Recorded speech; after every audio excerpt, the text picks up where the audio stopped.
berdirinya Zionis Yahudi di tanah Palestina. Mulai dari Chaim Weizmann, Presiden Israel pertama, 1874 sampai 1952. Ada Zeev Vladimir Jabotinsky, kemudian juga Ade Gordon, sampai kepada ada David Ben-Gurion, Perdana Menteri Israel pertama, dan juga ada Theodor Herzl, penggagas Bapak Zionis Internasional. Mereka punya program menguasai dunia lewat apa yang mereka sebut Y2K. Mereka meyakini tahun Masehi hanya 3000 tahun saja. Artinya mereka bagi menjadi 3 milenium, 1 milenium 1000 tahun. Dan kita saat ini berada di milenium ketiga, dimulai dari tahun 2000 dan sampai dengan 3000. Dan inilah yang disebut dengan Y2K, bukan era kebangkitan teknologi informasi. Y2K adalah ikon bagi mereka untuk berdiri menguasai dunia. 1000 tahun sebelum hari kiamat adalah masa mereka menguasai dunia. Singgasana Tuhan harus segera dibuat. Tapi apa yang terjadi sampai hari ini, Israel belum berhasil mendirikan istana bagi Tuhan yang mereka tunggu-tunggu. Di mana mereka akan mendirikan istana itu? Di atas Masjidil Aqsa, Bapak Ibu. Ini proyek mereka untuk menguasai dunia. One government in the world, satu pemerintahan tunggal dunia, di mana negara-negara di dunia harus sejalan dengan agenda Yahudi. Bertentangan dengan agenda Yahudi, habis itu negara. Lihat Libya, Irak, Afghanistan, Yaman.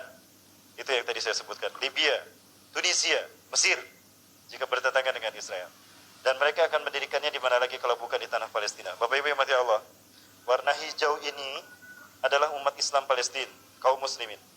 Yang warna putih ini adalah komunitas Yahudi yang tidak lebih dari 8%. Atau 5% saja. Bapak Ibu lihat, ini tahun 1946.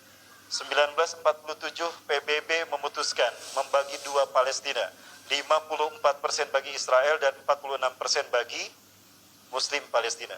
Maka terpecah-pecah. Dari tahun ke tahun sekarang sudah terlihat mana Palestina, hanya sedikit saja. Dan Palestina dibagi dua, ada West Bank tepi barat dan ada juga Gaza Strip, jalur Gaza. Dari 12 provinsi Palestina, hanya tinggal Gaza, satu provinsi yang belum mereka kuasai, Gaza. Insya Allah, Gaza Allah sisakan untuk tidak mereka kuasai, untuk nanti umat Islam akhir zaman merebut kembali Palestina secara keseluruhannya. Allahu Akbar. Tujuan mereka ingin merebut kiblat kita ya dulu. Sebut saja kiblat yang pertama, setelah ibadah sholat diwajibkan. Kesinilah Rasulullah sholat menghadap 16-17 bulan. Dulu berdiri singgasana dan istana Nabi Daud dan Nabi Sulaiman. Al-Aqsa itu segini Bapak Ibu. Nah segini. Ya, sedikit ngambil dinding Masjid Umar bin Khattab. Segini.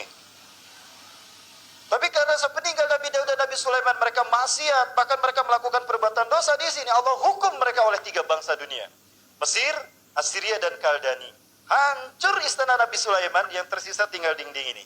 Wailing wall, ini dinding ratapan. Mereka menjadikannya dinding ratapan, sehingga ada ibadah ratapan, meratapi hancurnya istana raja mereka. Ketika Isra Mi'raj, Rasulullah memasuki pintu ini, Babul Maghribah.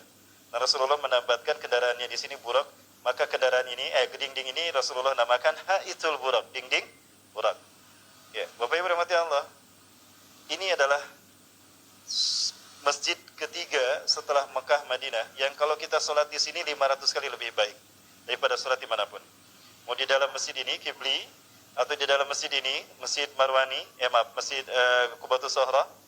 Nah di lantai masjid ini di bawah ada Masjid Marwani. Pahalanya sama, 500 kali lebih baik daripada sholat di masjid manapun. Ini sudah akan mereka hancurkan. Dari tempat ini mereka menggali terowongan, tidak kurang ada 300 terowongan sekarang. Tujuannya, apabila ada gempa 5 atau 6 skala Richter saja, Masjidil Aqsa akan hancur. Lalu akan segera mereka gantikan dengan Bait Solomon, istana Dajjal yang mereka bangun. Ini yang mereka rencanakan. Kalau Al-Aqsa hancur seperti ini nanti gantinya. Demi Allah ini tidak akan pernah terjadi. Kenapa? Rasulullah menyebutkan 4 masjid di muka bumi yang Dajjal tidak bisa memasukinya. Karena 4 masjid ini dijaga oleh malaikat. Masjidil Haram, Masjid Nabawi, Masjidil Aqsa, dan Masjid Tur di Sinai. Disebut Masjidil Aqsa artinya terjauh. Aqsa itu paling jauh dari Mekah. artinya terjauh. Ya. Dan kalau ini terwujud, berarti cita-cita iblis dan Dajjal menguasai dunia terwujud, Bapak Ibu. Inilah yang mereka sebut dengan the New World Order. Tapi demi Allah, ini tidak akan pernah terjadi selama kita Muslim Indonesia masih peduli kepada Palestina. Betul? Takbir.